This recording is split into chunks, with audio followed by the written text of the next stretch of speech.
Królowa i ja na zawsze zatrzymamy inspirację tego dnia w naszych sercach.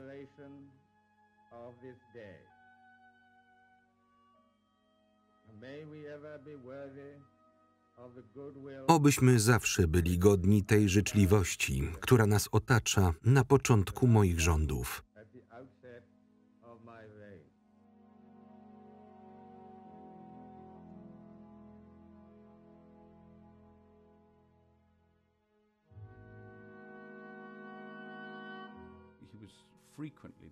Często opisywany był jako niezwykle nieśmiały, wycofany, nerwowy, unikający wystąpień publicznych.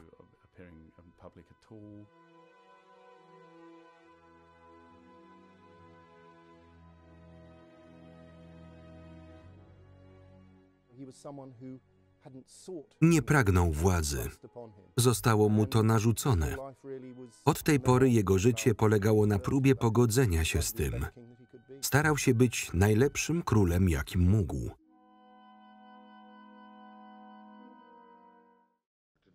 Dzisiaj dziękujemy Bogu za wielkie wybawienie.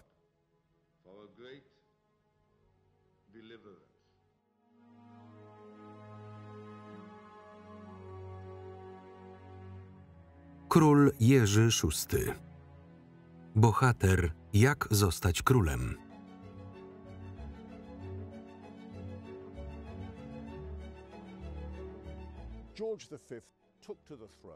Jerzy V wstąpił na tron tuż przed wybuchem I wojny światowej. To wpłynęło i na niego, i na naród.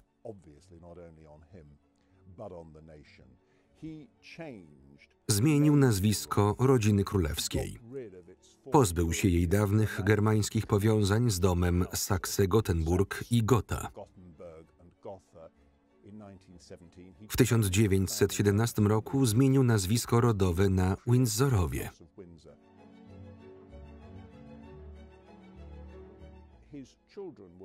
To on stworzył dom Windsorów. Jego dzieci zostały wychowane w bardzo surowym reżimie, szczególnie najstarsi synowie Edward i Albert. Sam król wymierzał im kary cielesne. Prawdopodobnie po prostu postępował według ówczesnych standardów.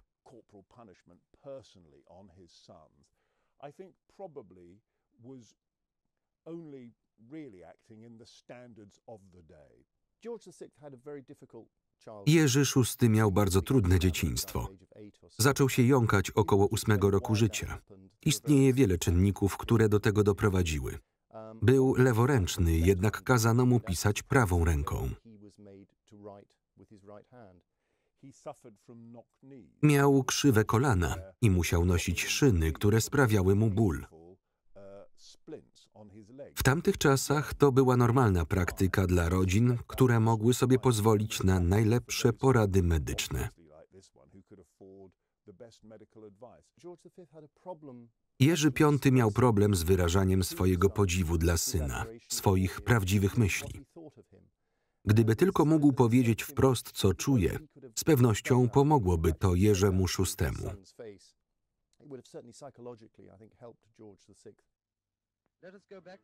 Wróćmy do czasów, gdy drugi syn króla Jerzego V, książę Albert, był kawalerem. Jego życie składało się z ciągłych obowiązków publicznych, wiernie wykonywanych z uśmiechem. Jako drugi syn mógł spędzić czas na przyjemnościach, sportach, w luksusie, ale to nie była jego droga. W tamtych czasach, tak jak i teraz, jego celem było wypełnianie obowiązków.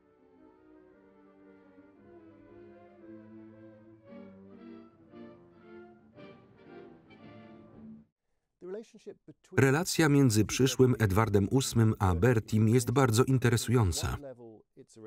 Z jednej strony to typowa relacja braci w zbliżonym wieku, gdzie starszy dominuje.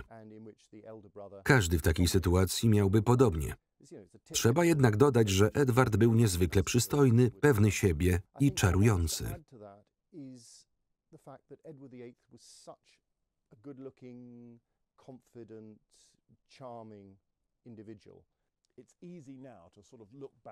Łatwo jest teraz spojrzeć wstecz i powiedzieć, że zawsze byli skłóceni, że byli rywalami. Bertie czuł, że jest w cieniu Edwarda. Nie sądzę, że było to prawdą w młodości.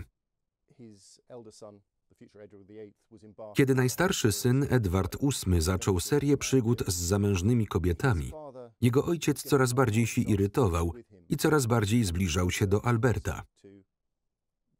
Jest o tym słynna kwestia, w której król mówi, że spodziewa się, że w ciągu roku jego najstarszy syn zmarnuje się jako król. I tak się staje.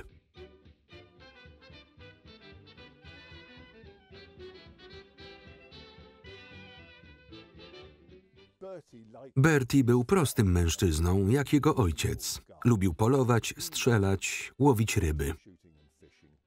Wychował się w rodzinie, która była dość nudna. Elizabeth Bowes-Lyon, która została królową matką, stanowiła prawdziwy powiew świeżego powietrza. Miała interesujących przyjaciół, wyprawiała świetne przyjęcia, była bardzo atrakcyjna. Stanowiła całkowite oderwanie od raczej represyjnego i nudnego stylu życia, do którego był przyzwyczajony.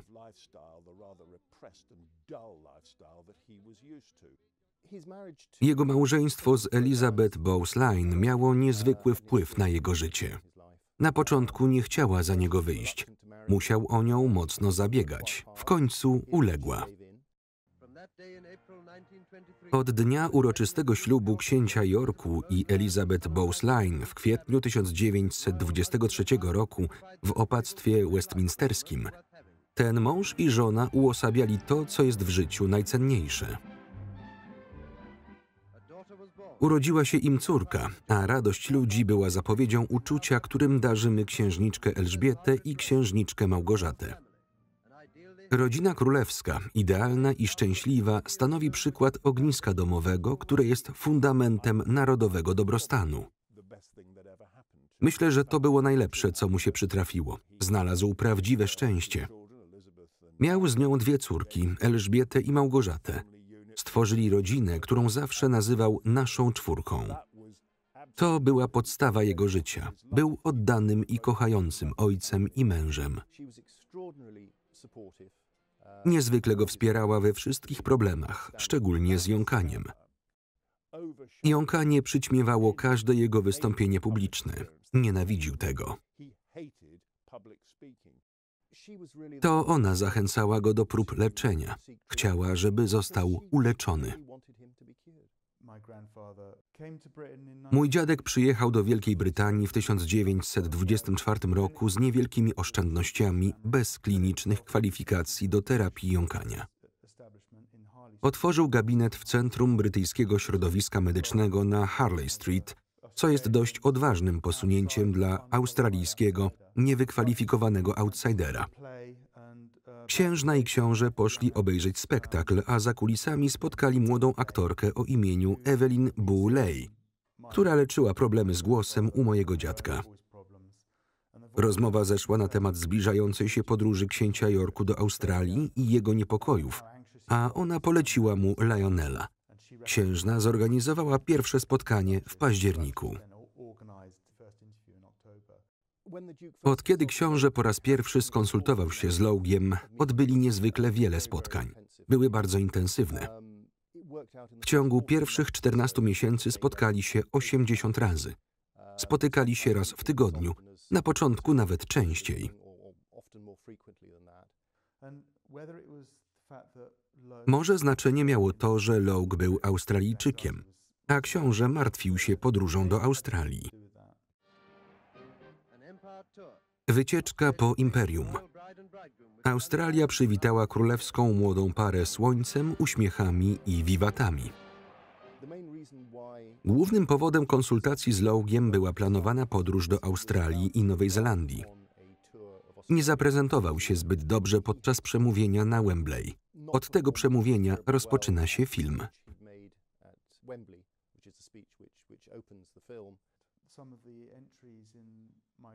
Niektóre wpisy w notatniku dziadka szczegółowo wyjaśniają naturę jąkania króla. Pomogło to Colinowi wyćwiczyć jąkanie. Jest wielu ekspertów, którzy pomagają jąkającym ludziom przestać się jąkać. Ale nie ma ekspertów ani książek, które pokażą, jak nauczyć się jąkać. Więc musisz radzić sobie sam. David Seidler, nasz pisarz, zmagał się z jąkaniem przez całe ponad 70-letnie życie. Był autorytetem w tym temacie i wspaniałym pisarzem. Nie musiałem szukać dalej. Opisał to dogłębnie. To była wielka pomoc.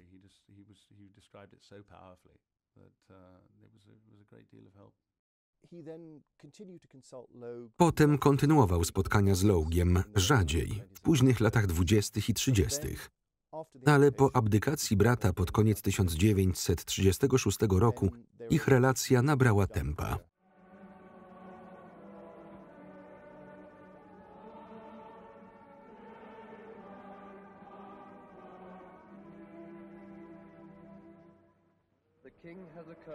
Król jest przeziębiony. To zwykłe ogłoszenie padło w piątek, 17 stycznia. Nikogo to nie zaniepokoiło aż do następnego ranka, kiedy na bramach Sandringham wywieszono informację, że pojawiły się oznaki osłabienia serca, które należy traktować poważnie. Do księcia Walii i księcia Yorku w wiejskiej rezydencji króla dołączyli książę i księżna Kentu. W niedzielę król wypoczywał, ale o 9:25 następnego dnia wydano kolejny biuletyn. Życie króla zmierzało spokojnie ku końcowi. Krótko po północy świat usłyszał, że król odszedł o 11:55 w poniedziałek, 20 stycznia 1936 roku. Jego wysokość odszedł spokojnie w domu, z którego w Boże Narodzenie mówił do nas, swojego ludu, jako przyjaciel i ojciec.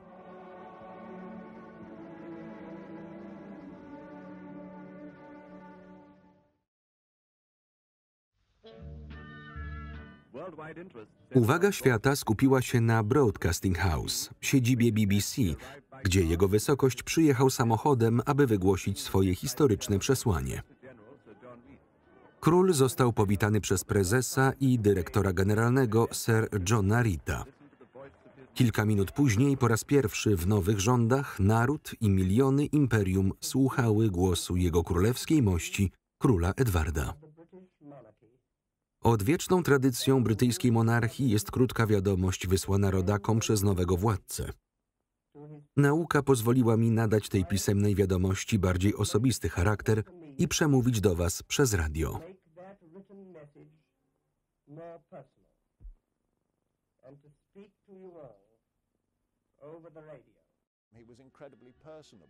Był niezwykle ujmujący, nie tylko na poziomie towarzyskim, nie tylko jako bywalec, ale także na ulicach, spotykając się ze społeczeństwem. Miał w sobie wielką swobodę i urok, ale nie można było na to pozwolić. W tamtych czasach nieakceptowalne było małżeństwo z Amerykanką, podwójną rozwódką dla przyszłego króla Anglii.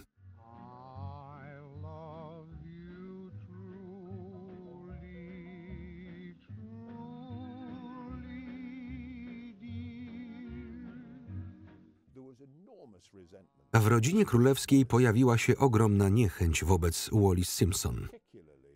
Szczególnie księżna Yorku była przerażona jej zachowaniem. Od razu poczuła silną niechęć do niej i do tego, co robiła rodzinie królewskiej. Edward był w niej zakochany, nalegał na ten związek. Ale to było nie do przyjęcia nie tylko dla rodziny królewskiej, ale i dla rządu. 10 grudnia 1936 roku to jeden z najbardziej pamiętnych dni w historii Anglii. W tym dniu całe imperium z niepokojem czekało na decyzję Edwarda VIII. Spod numeru 10 Sir John Simon i pan Walter Monckton wyszli po konsultacji z panem Baldwinem. Do fortu Belvedere, w którym król Edward spędził ten tydzień przeznaczenia, nieustannie przyjeżdżali wysłani z Londynu gońcy.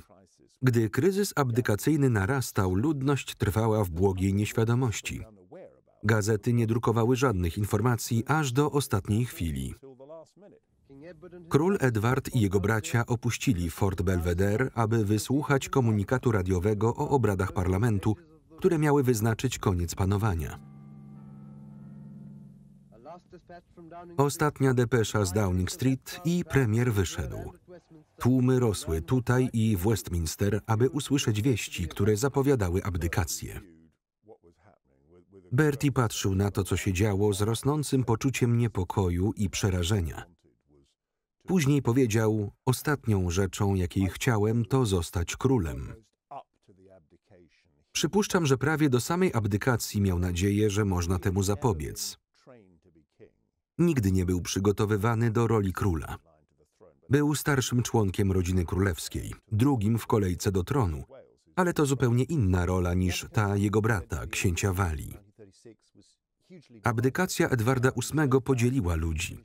Nie ma wątpliwości, że brytyjski establishment, kościół, rząd, parlament były przeciwne małżeństwu Edwarda VIII z panią Simpson. Myślę, że opinia publiczna była zgoła inna. Co ciekawe, jeśli spojrzeć na relacje z tamtych czasów, popularne gazety, w szczególności dzisiejsze tzw. tabloidy, były mu przychylne. Myślę, że opinia publiczna uważała, że powinien poślubić panią Simpson, jeśli był w niej zakochany. To znacznie utrudniło jego bratu objęcie tronu. Jak zauważył, był jedynym królem w historii Wielkiej Brytanii, który wstąpił na tron, gdy jego poprzednik nadal żył.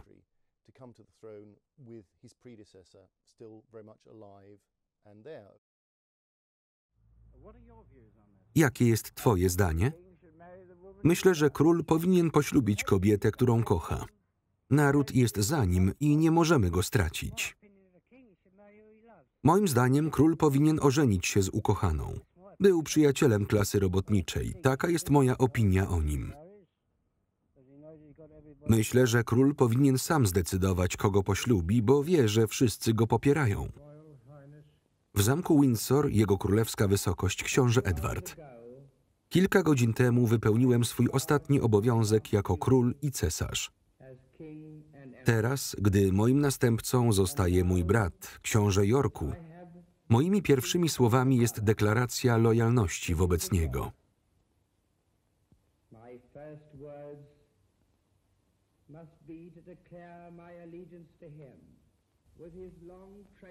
Z jego wieloletnim doświadczeniem w sprawach publicznych tego kraju i z jego wspaniałymi cechami będzie w stanie niezwłocznie zająć moje miejsce.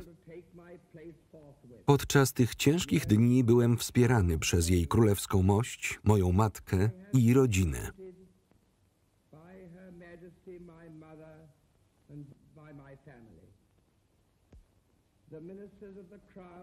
Ministrowie korony, a zwłaszcza premier Baldwin, zawsze traktowali mnie z pełnym szacunkiem.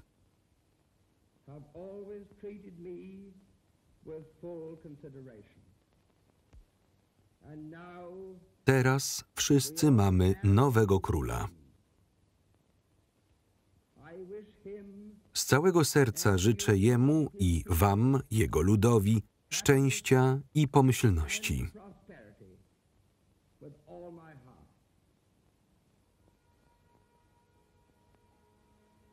Niech was Bóg błogosławi.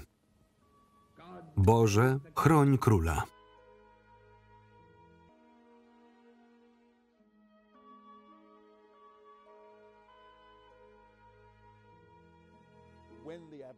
Kiedy nastąpiła abdykacja, to był dla niego prawdziwy cios.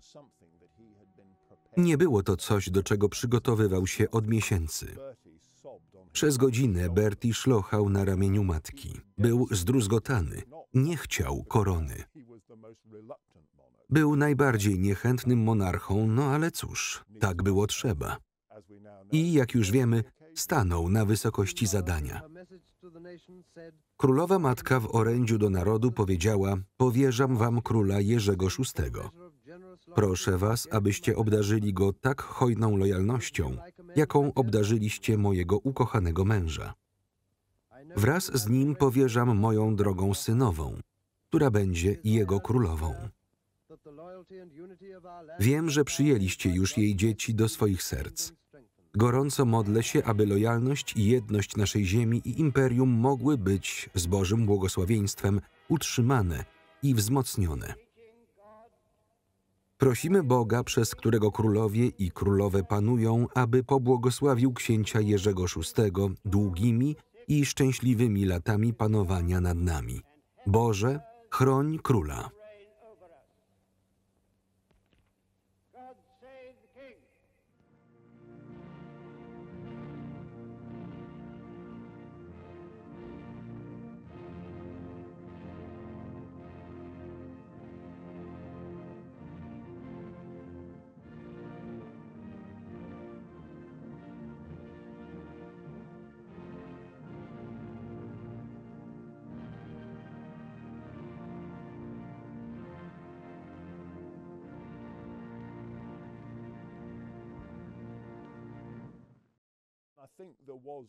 Myślę, że za granicą panowało przekonanie, że kiedy został królem, nie nadawał się do tego. Był źle przygotowany, nie radził sobie publicznie, był niepewny siebie, nieśmiały. Jego jąkanie powodowało wybuchowy temperament. Kiedy wybuchał, potrzebował trochę czasu, aby się uspokoić. Jednym z najbardziej niezwykłych oświadczeń wygłoszonych w okresie przed koronacją było to arcybiskupa Canterbury, Cosmo Langa. Sądzę, że myślał, że jest pomocny. Zaznaczył, że król cierpiał na wadę wymowy, przez którą nieznacznie się wahał, gdy mówił, ale poczynił w tym zakresie postępy i ludzie powinni go tolerować. Z perspektywy króla zwrócenie uwagi na jego największy problem w taki sposób musiało być dość szokujące. W dzienniku jest wyjątkowy wpis, w którym Logue współczuje królowi i mówi, jak niefortunne były jego zdaniem słowa arcybiskupa. Król odpowiada, też go obwiniasz? Powinieneś usłyszeć, co mówi o nim moja matka. I myślę, że to najlepiej oddaje niezręczność tej sytuacji dla króla. Myślę, że to znamienne, że podczas koronacji Jerzego VI Churchill, który był wtedy w opactwie, powiedział do żony: ten drugi nigdy by tego nie zrobił, miałaś rację. Chociaż był współpracownikiem i zwolennikiem Edwarda VIII, dostrzegł, że tron i korona pod rządami Jerzego VI znajdują się w bezpieczniejszych rękach. 12 maja 1937 roku w opactwie westminsterskim odbyła się koronacja króla Jerzego VI. Tej długiej i uroczystej ceremonii przyglądały się księżniczki. Zaledwie 11-letnia księżniczka Elżbieta stała się następczynią tronu. Jej ojciec został koronowany na króla zgodnie z rytuałem niezmienionym od wieków.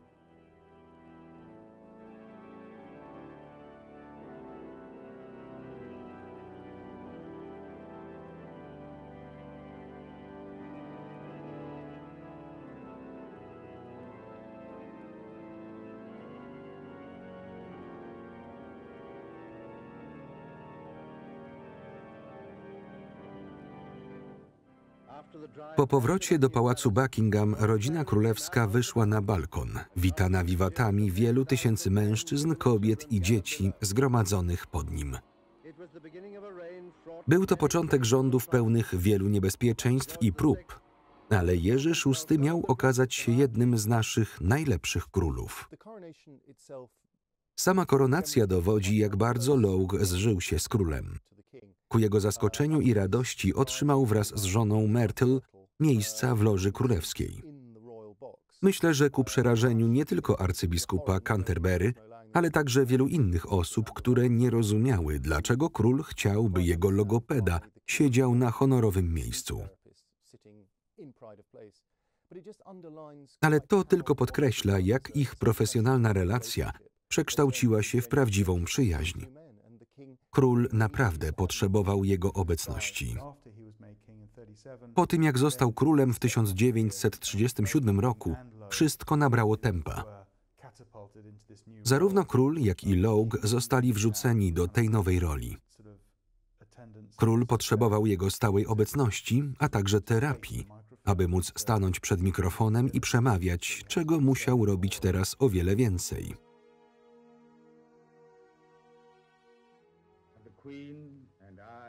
Królowa i ja na zawsze zatrzymamy inspirację tego dnia w naszych sercach.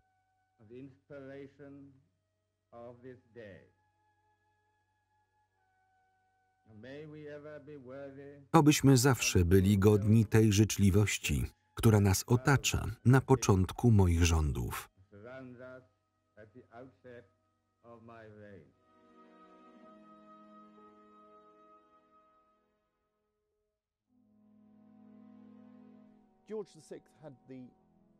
Jerzy VI miał to nieszczęście, że został królem u progu ery radiowej.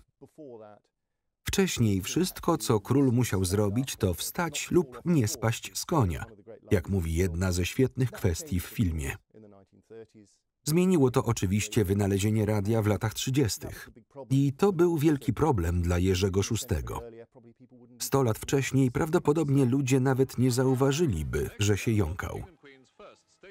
W następnym roku król i królowa złożyli pierwszą wizytę państwową w Paryżu jako goście prezydenta Labrana. Następnie rozpoczęli wielką podróż po Kanadzie, równie udaną jak ta ich córki 12 lat później. Odwiedzili też Amerykę, a król i królowa spotkali się w Waszyngtonie z prezydentem Rooseveltem. To były późne lata 30. Sytuacja międzynarodowa pogarszała się. Hitler rozpoczął już swoją agresję w Europie. Pojawiło się poczucie, że ma przed sobą ogromne wyzwanie, któremu będzie musiał sprostać.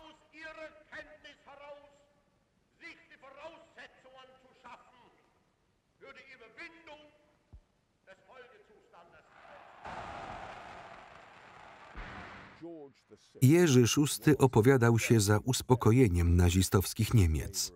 Nie był zwolennikiem Hitlera. Przerażał go, ale bardzo nie chciał wojny. Do tego stopnia, że kiedy Neville Chamberlain wrócił z Monachium ze słynną kartką „Pokój w naszych czasach”, król pojawił się z nim na balkonie pałacu Buckingham.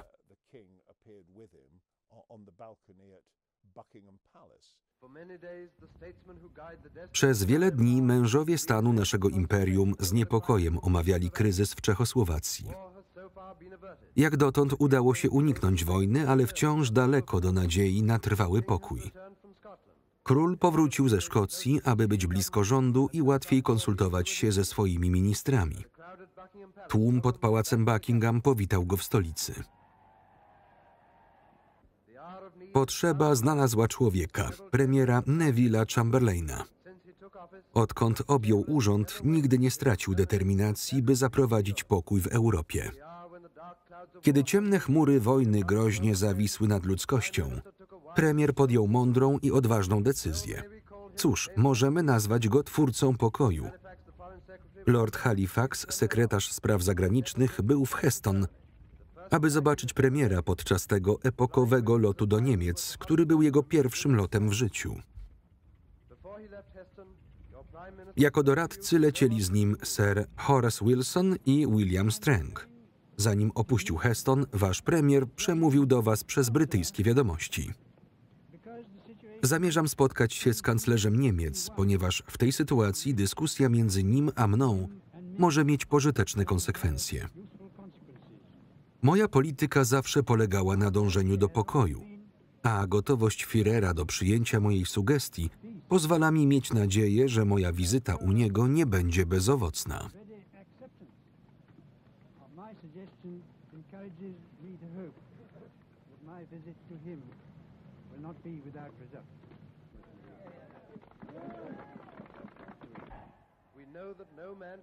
Wiemy, że żaden człowiek nie mógłby zrobić więcej niż on. Wiemy również, że to nie w mocy śmiertelników jest nakazać sukces. Dlatego z głębi serca mówimy: niech Bóg będzie z nim.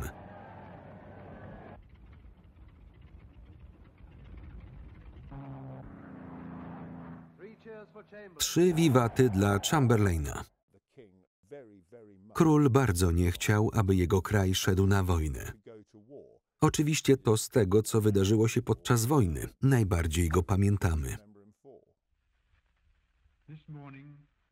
Dziś rano ambasador Wielkiej Brytanii w Berlinie przekazał niemieckiemu rządowi ultimatum, mówiące, że jeśli nie zostaniemy poinformowani do godziny 11, że są gotowi do wycofania swoich wojsk z Polski, nastąpi stan wojny między nami.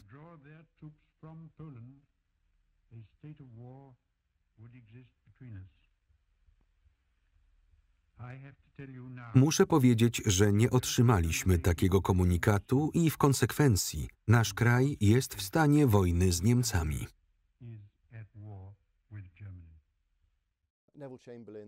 Premier Neville Chamberlain wypowiedział wojnę. Była to pierwsza okazja dla króla, ojca narodu, by przemówić do swojego ludu i imperium. To znane przemówienie, które zamyka film Jak zostać królem. Niezwykle ważne.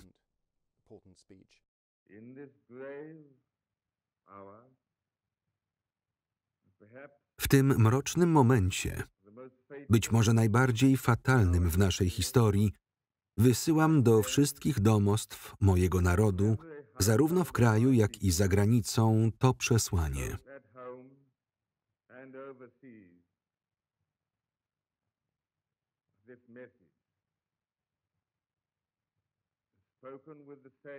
Mówię do każdego z was z równie głębokim uczuciem, jakbym był w stanie przekroczyć wasz próg i osobiście z wami porozmawiać.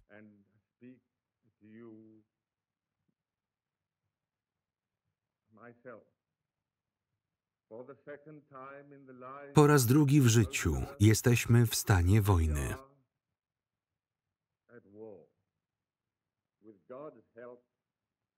Z Bożą pomocą zwyciężymy i niech Bóg nas wszystkich błogosławi i strzeże. Tak, król miał trudności z mówieniem. To było przemówienie radiowe, nie było filmowane. Były w nim pauzy. Wiemy, że miał trudności z niektórymi słowami, ale w zasadzie, jeśli się tego posłucha, jest to dość poruszające i dramatyczne. A pauzy w tych okolicznościach wcale nie brzmią tak źle.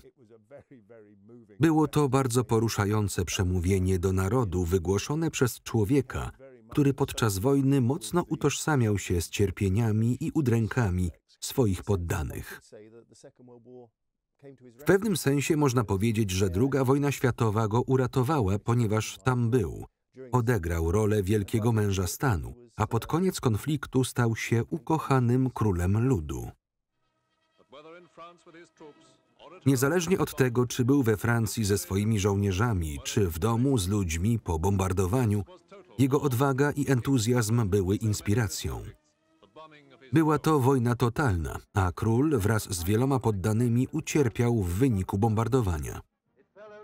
Był to wybuch bomby zegarowej, która eksplodowała na terenie londyńskiego domu króla. Spadła zaledwie kilka metrów od pałacowego salonu. Dzień wcześniej król i królowa odwiedzili inne części Londynu, które ucierpiały w wyniku bombardowań. Okazane wówczas współczucie wróciło do nich. To jest wojna wszystkich ludzi. Jesteśmy w niej wszyscy. Bomba wypuszczona przez nazistowski celownik bombowy w samolocie może spaść wszędzie.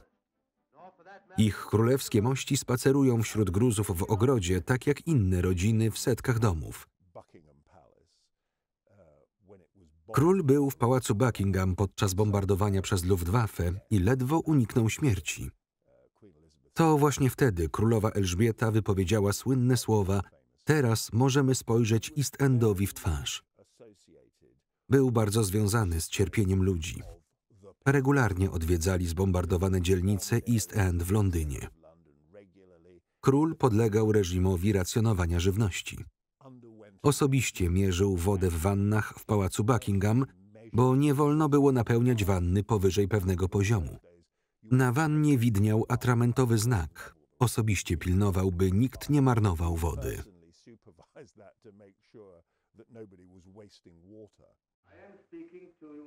Przemawiam teraz do was z pałacu Buckingham.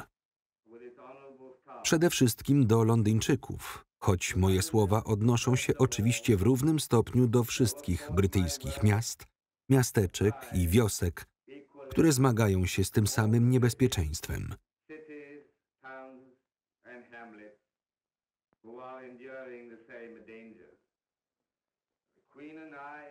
Królowa i ja widzieliśmy wiele zbombardowanych miejsc i wielu ludzi, którzy ucierpieli i cierpią najbardziej.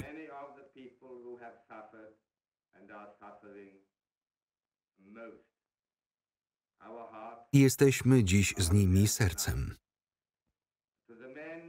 Chciałbym wyrazić szczególną wdzięczność mężczyznom i kobietom, którzy kontynuują pracę w służbie obrony powietrznej.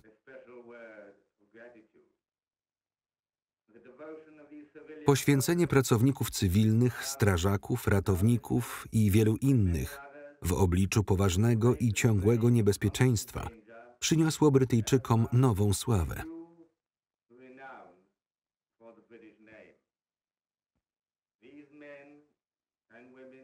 Ci mężczyźni i kobiety są godnymi partnerami naszych wojsk. Żyjemy w ponurych czasach, a przyszłość może okazać się jeszcze bardziej ponura. Chociaż londyńskie mury mogą zostać zniszczone, duch Londyńczyków jest niezłomny i niewzruszony.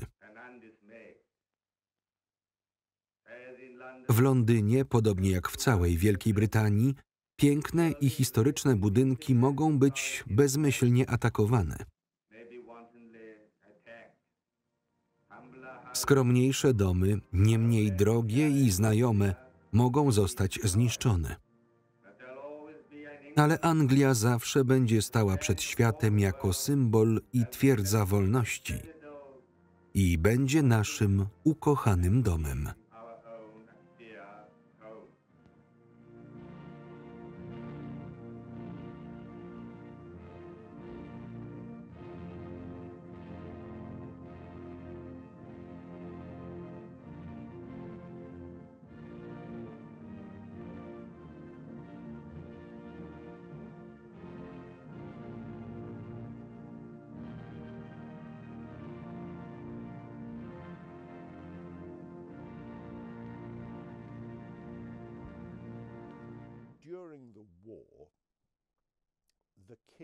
Podczas wojny król co tydzień spotykał się na prywatnych obiadach z Churchillem. Początkowo nie dogadywali się szczególnie dobrze, ale to się zmieniło. Dzięki tym spotkaniom, na których nie było nikogo innego, był wtajemniczony we wszystkie poufne informacje. To bardzo na nim ciążyło. Wiedział, że Wielka Brytania jest w niebezpieczeństwie. Wiedział, co oznacza, gdy Churchill mówił o najczarniejszej godzinie.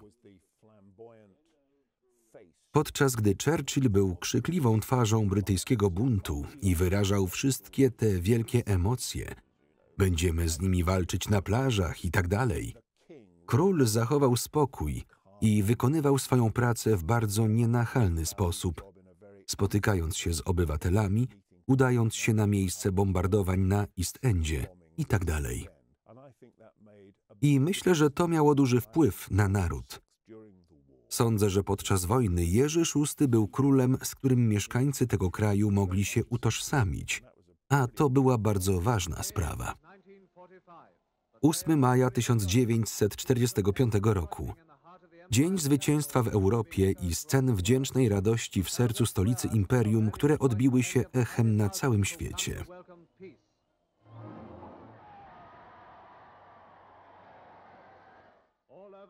Trafalgar Square jest punktem zbornym dla wielu tysięcy szczęśliwych ludzi, którzy witają pokój. W całym Londynie, będącym twierdzą wolności w mrocznych dniach, miliony cieszą się z ostatecznego zwycięstwa po prawie 6-letniej wojnie. Od wczesnego ranka do późnej nocy tłumy przybywają do pałacu Buckingham, aby oddać hołd naszemu królowi i królowej, którzy dzielili ze swoim narodem niebezpieczeństwa i straty związane z wojną. Stoją na zniszczonym przez bomby balkonie swojego domu, który ucierpiał, podobnie jak wiele tysięcy innych, na naszej ziemi.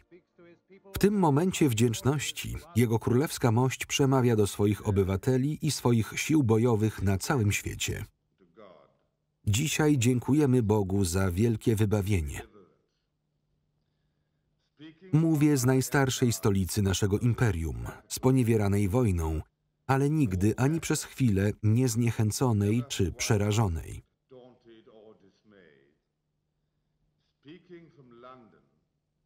Przemawiając z Londynu, proszę was, abyście przyłączyli się do mnie w tym akcie wdzięczności. Niemcy, wróg, który pogrążył całą Europę w wojnie, został ostatecznie pokonany.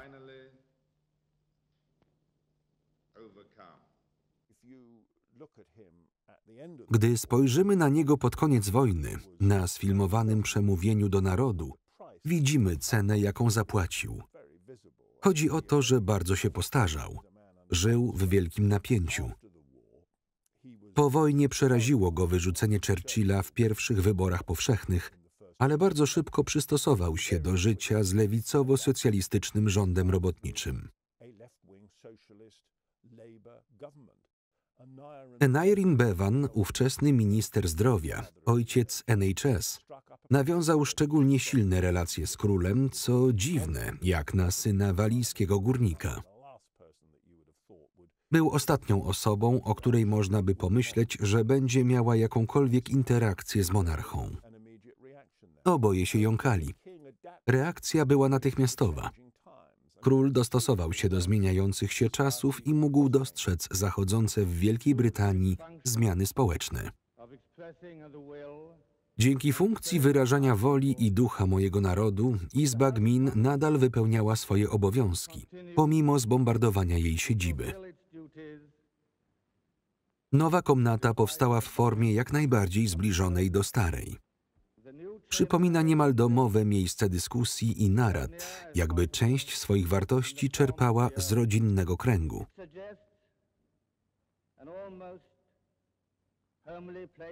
Ta komnata w pewnym sensie należy do naszej wielkiej rodziny, ponieważ jest zdobiona hojnymi darami z całej wspólnoty narodów.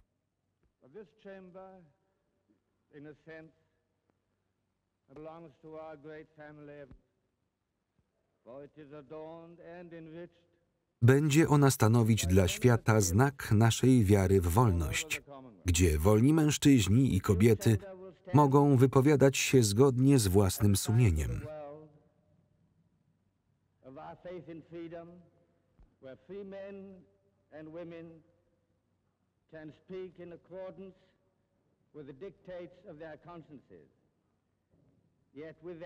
Jednak z tą zbawczą łaską humoru i gotowości do zrozumienia punktu widzenia innych, od zawsze typowych dla naszej rasy.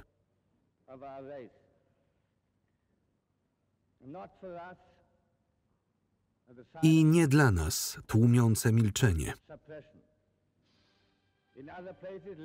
W innych miejscach wolność zginęła, ale głos prawdziwej demokracji jest nadal słyszalny wśród wszystkich naszych ludzi. To pocieszenie dla wszystkich, którzy kochają i wierzą w nieskrępowane wyrażanie szczerych opinii, szlachetne aspiracje i szczerość ludzkich odczuć.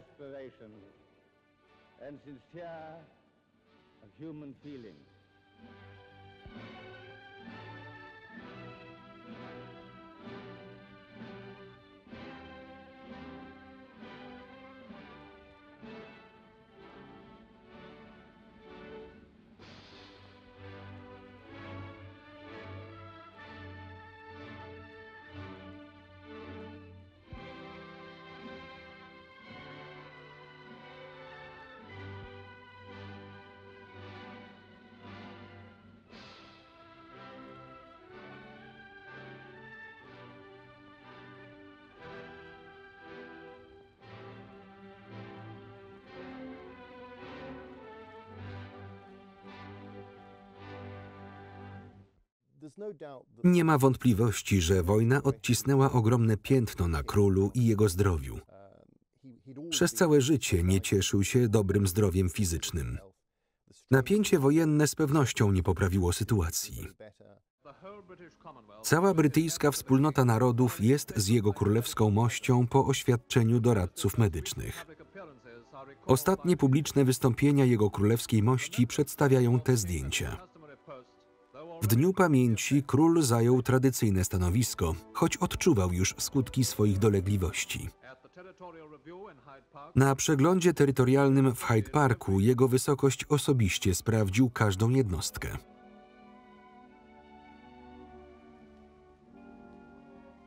Od początku swojego panowania nasz ukochany król nigdy nie wahał się działać na rzecz swojego ludu, który z całego serca życzy mu szybkiego i pełnego powrotu do zdrowia.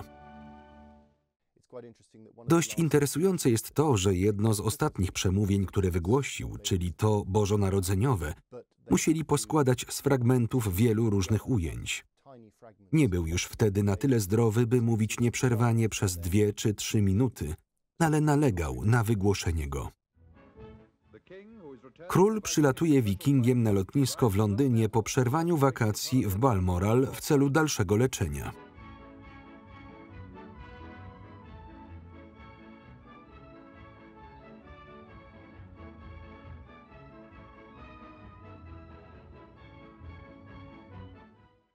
Niepokój narodu związany z chorobą jego królewskiej mości znajduje odzwierciedlenie w lojalnym tłumie zgromadzonym w deszczu przed pałacem, aby złożyć mu hołd.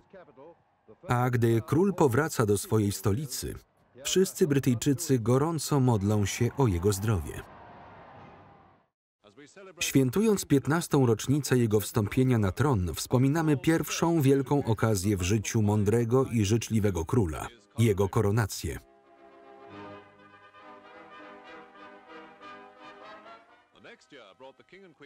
W następnym roku król i królowa złożyli pierwszą wizytę państwową w Paryżu jako goście prezydenta Labrana.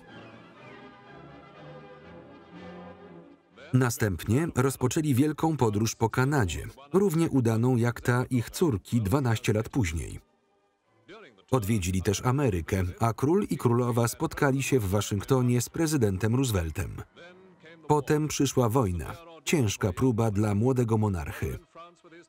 Niezależnie od tego, czy był we Francji ze swoimi żołnierzami, czy w domu z ludźmi po bombardowaniu, jego odwaga i entuzjazm były inspiracją. Była to wojna totalna, a król wraz z wieloma poddanymi ucierpiał w wyniku bombardowania. Ale losy wojny odwróciły się, gdy król odwiedził armię Wiktorii w Afryce Północnej. Po inwazji aliantów na Europę, król spotkał się z marszałkiem Montgomerym w Normandii. Długie lata wojny dobiegły końca, a kto kiedykolwiek zapomni tu dzień zwycięstwa?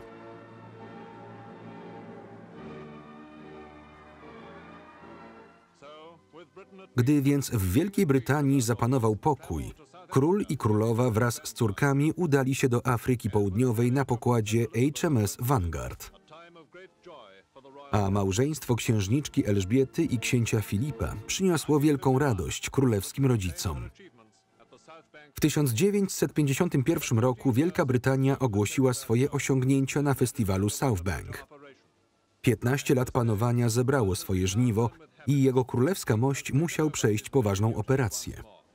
To były niespokojne dni, ale na szczęście król ponownie przejął swoje liczne obowiązki. Podziękujmy więc pokornie głowie naszej wielkiej rodziny narodów za 15 lat niezawodnej i oddanej służby.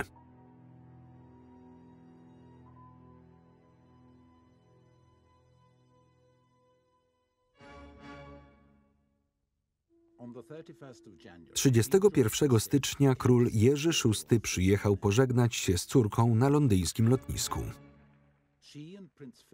Ona i książę Filip wyruszyli w podróż po wspólnocie narodów, zastępując króla podczas jego rekonwalescencji po poważnej chorobie. Ich pierwszym przystankiem był hotel Treetops w Kenii.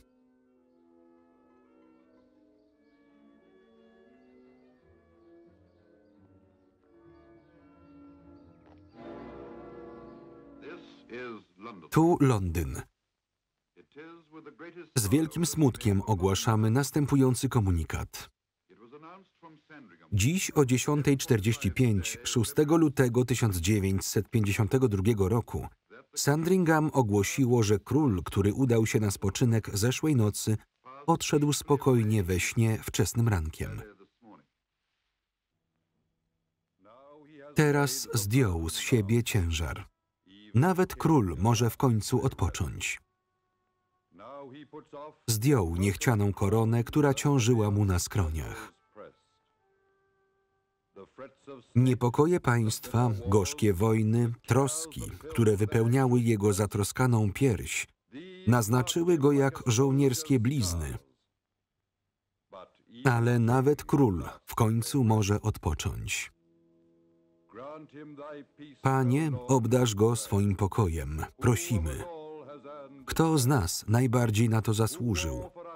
Kto za nas życie swe oddał?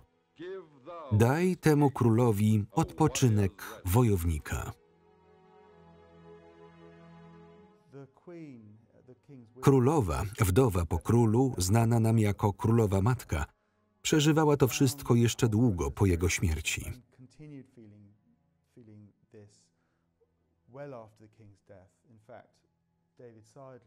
David Seidler, który napisał scenariusz do książki, zwrócił się do królowej matki o pozwolenie na dostęp do tych informacji. Królowa matka stanowczo odmówiła, mówiąc, że nawet wtedy, w 1981 roku, te wspomnienia były dla niej zbyt bolesne. Poprosiła, by nie kręcić filmu za jej życia. Z szacunku do niej nie kontynuował prac nad filmem. Dla królowej matki było to bardzo przykre. Nigdy nie chciała, aby Bertie został królem i najlepiej wiedziała, jak bardzo Jerzy VI był obciążony fizycznie, emocjonalnie. Jąkał się, miał problemy zdrowotne. Bardzo troszczyła się o niego i rodzinę. Była niezwykle opiekuńczą matką i żoną. Trwała przy nim przez te wszystkie naprawdę trudne lata. Lata wojny.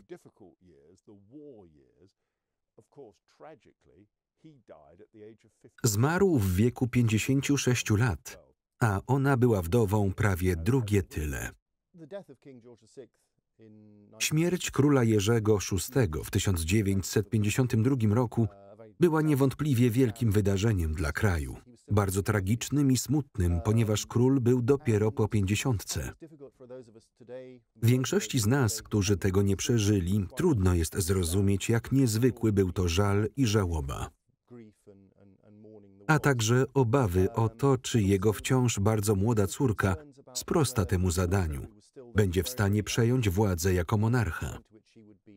Nie było jej nawet w kraju, gdy zmarł jej ojciec.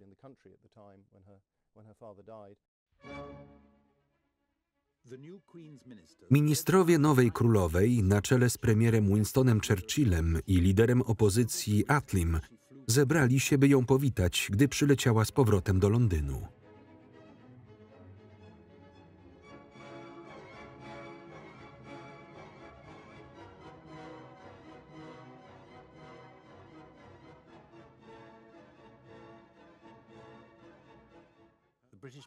Brytyjczycy musieli pochować króla, a królowa swojego ojca.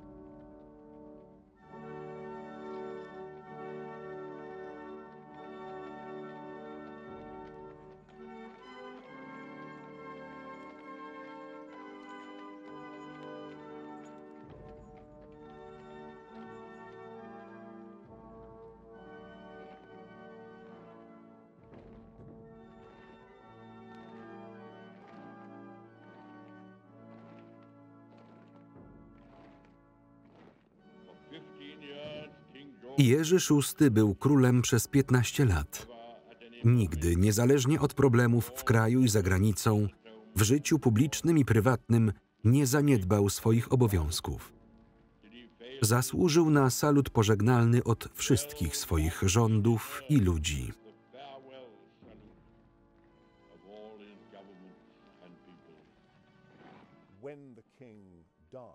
Na wieńcu, który położył na trumnie króla, Churchill napisał „za męstwo”.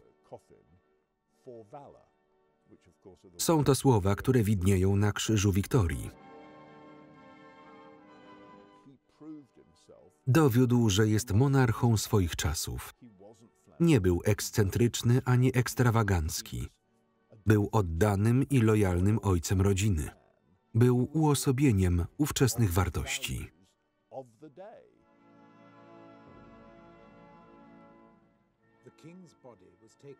Ciało króla zostało przewiezione na pogrzeb do Windsoru.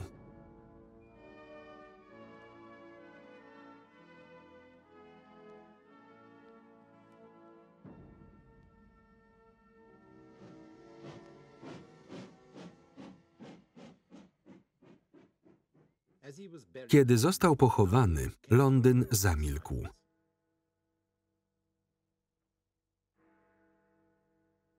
Większość mężczyzn miała na sobie czarne krawaty. Większość kobiet jakiś znak żałoby.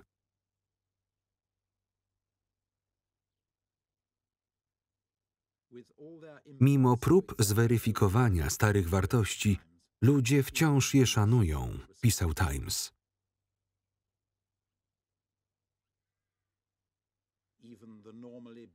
Nawet zazwyczaj żywiołowy ton komentatorów kronik filmowych był odpowiednio stonowany.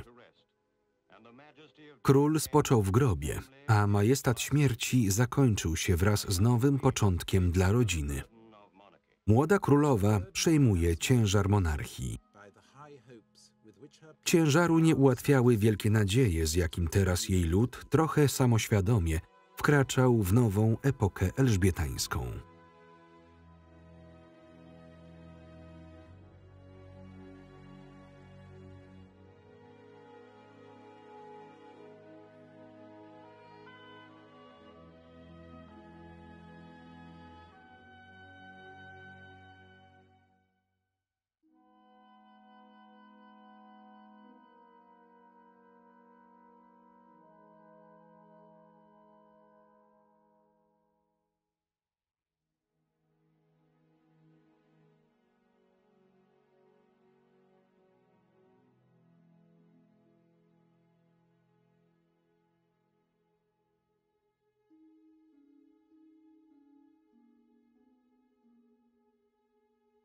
Tekst polski Katarzyna Gajewska. Czytał Maciej Więckowski.